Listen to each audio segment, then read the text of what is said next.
Hey guys, what's up?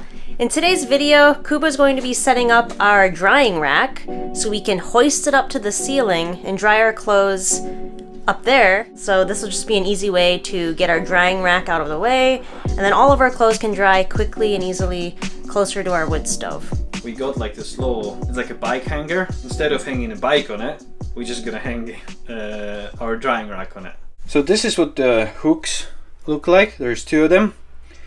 And normally you would hang the bike on it, so one would go under your seat and one will go under your handlebars. So we could just hang the drying rack straight on it, but because it's in the middle and when you put a load on it, it might be heavier on one side and it might just tip from side to side. So I'm gonna try not use those, so I can fold them over like this, and I draw the string through the hole in here. This will be attached one side to one corner of the drying rack, the other side to the other corner of the drying rack, so that way it's not going to be able to like tilt from side to side. So it'll just be more stable. More stable, yeah. So we were drying the clothes in the loft before, but this will be more convenient to just dry them up here and have it hoisted up. Okay, so this is drying rack. Just normal free floor standing drying rack, which the legs are folded, and if that works really well I might remove the legs from it, but for now I want to leave it just in case we want to use the rack for something for like just normal drying it standing up. So I want to put it up here so it's close to the stove and over. It's gonna just dry as quick as possible. The hanger has those two roller thingies. So it's like part of a pulley system. Yeah.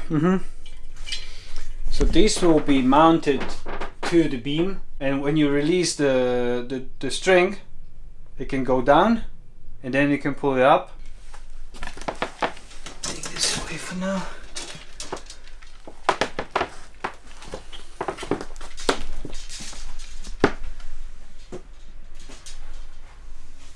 Mika, what is that? I have no idea what's happening in here. You guys keep mixing stuff up today. Okay. So first I'm gonna attach these to the beam. That's where the string is drawn through to pull it up and down. First I have to measure out how far apart we need them. So I'm just marking the middle, roughly where the chimney is. It's 170, so we need to have those 85 from the center. Oh no, wait a minute. No, we needed 50 from the center. Oh, 50? 50, yeah. Why 50? Because the internal part of the drying rack is 1 meter long. Oh, okay. So split in half is 50. Measuring to the pulley, because that's where the string is gonna go. Aika keeps coming closer to me. I keep moving back so I can zoom in. Aww. That is funny. Where's the string? So first I have to feed the string through one hole in here, because then when it's gonna be flush to the beam, I won't be able to put it through. So this will go through here, and the hook will be on it. Okay. Like this. So you tied a knot here, and then this string's coming down, and it's gonna go through here? And the other side. You have to put string through that one too? But I can do that later. Oh, okay. Because this one, the first one I had to do it because it's flush to the beam where the string goes. So I had to do it now because I wouldn't be able to tie a knot on the other side. Okay. But this, when I put it in, then I can feed the whole thing through. Oh, okay. Because it looks like it's the same. Yeah, but the string is not, this is where the string ends. This is like the anchor point of the whole string. Oh, so that string will go through the entire system? Yes. Oh, okay. Yeah, and then goes by the door. I will show you. Okay. I thought it was going to be 2 strings. No, it's just one. Oh, okay. It's just one. So now we put the end of this through here. Pull the whole thing through again. So you put the string through the one hook. Uh-huh. And now you're feeding it through this one. Yeah. It will all make sense in a moment. So this is basically how it works. Oh, okay. And then we get this goes across through another set of pulleys. That's a lot of threading through. Yeah. And maybe tomorrow I'll do some laundry and then we can test it properly. Oh, yeah. Ike, are you enjoying the show?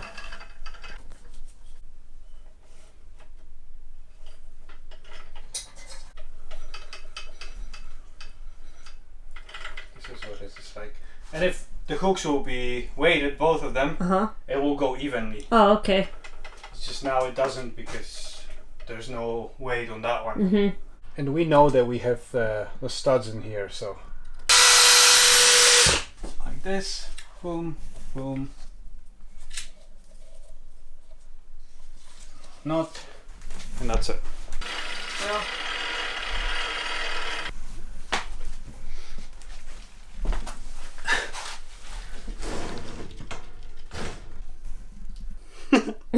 Staring at me. So we're just tying the string to the rack. yeah, just trying to make it roughly in the middle, and hopefully this works the way we want it to. Yeah. And the reason why we bought this bike rack instead of just making our own drying rack is that we already had this drying rack, so we want to continue using it. Also, this was a lot cheaper than buying the components separately because we were looking at these like DIY methods for making a drying rack, and we'd have to buy all the pulleys and stuff separately, and this was much cheaper. It was like 40, 50 zloty for the entire kit. And it was just easier because we could just buy the one thing and not buy all the components. But mainly it was the price and the fact that we already had the drying rack. Because we also don't have a lot of clothes, so this drying rack is plenty for the laundry we do. And then we could always use this for a bike too. Oh yeah. If we don't end up liking it for the drying rack. Micah doesn't know that she can't sit up here on the stool. We tried before. Yeah, doesn't work. Okay.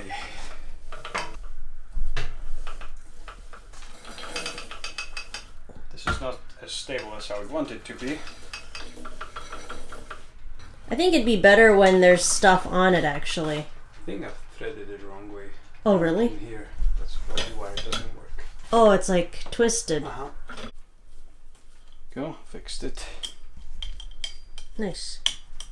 I think it is gonna work better when it's There's stuff on it? when it's stuff on it. So now we just have to kind of. It has like a little lock on it, so it doesn't go down by itself. Oh, okay. See? So to get it down, you have to kind of pull it on it from the side. I'm gonna start releasing. Oh, okay.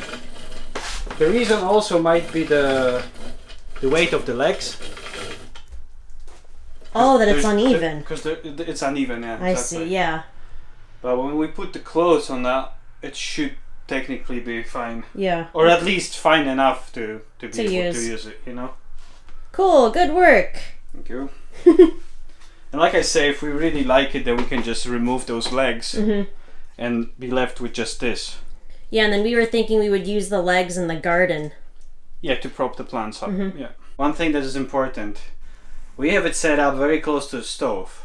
So you either have to be in a house all the time, or you use clothes pegs. Yeah, so they don't fall down. So they don't fall on the stove. I wouldn't leave it like that unattended when the stove is going. You know? But I guess that's common sense. Yeah. Yeah, now we only run the stove twice a day still. Yeah. It's just because it's so warm for winter. And And it's nice that it doesn't have to be raging all day. But really, it'd be way too hot in here if that were the case. Yeah, it gets pretty toasty. Yeah, so basically to put it up, I'm just holding it a little bit in here to even out the weight. Very cool. And then to let it go, I kind of have to guide it in here. Oh, okay. See? Yeah. Just because the weight of that is... It's more... I feel like if we were to... Put something on this side. Ah, Violetti. Don't fall.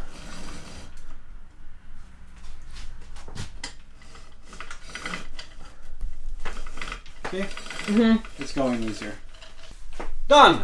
Very nice. Hikers like you bored me with these improvements.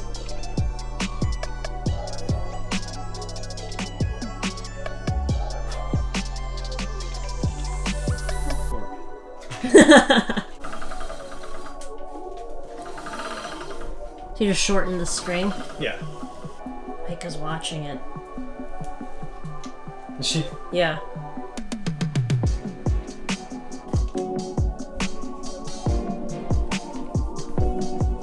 Still long, but not as long. Yeah. And that clears up some space in the loft. Which we still have to finish. So there's nothing really up there apart from some random stuff that we don't need downstairs. Yeah, it basically looks like any loft that is not being used for anything special. Yeah.